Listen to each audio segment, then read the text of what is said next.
Alla vigilia della discussione in aula sul bilancio regionale, il Partito Democratico accusa la maggioranza di voler inserire nella legge tutte le riforme che non è riuscita a completare fino a questo momento, creando un mostro giuridico che produrrà ulteriore confusione nel sistema delle norme regionali.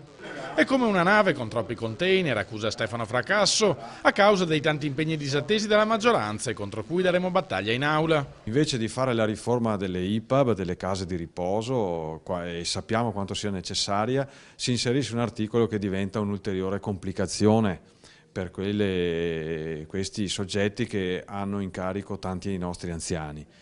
E per esempio lo stesso discorso vale su questo altro articolo con cui si vuole rivedere completamente il parco dei Colli Euganei invece di approvare una buona legge sui parchi. Preoccupazione dei democratici anche per il destino di Veneto Strade, la cui convenzione con le province è in scadenza e per la quale mancherebbero risorse a bilancio. A rischio ci sarebbe il posto di lavoro per 285 operai.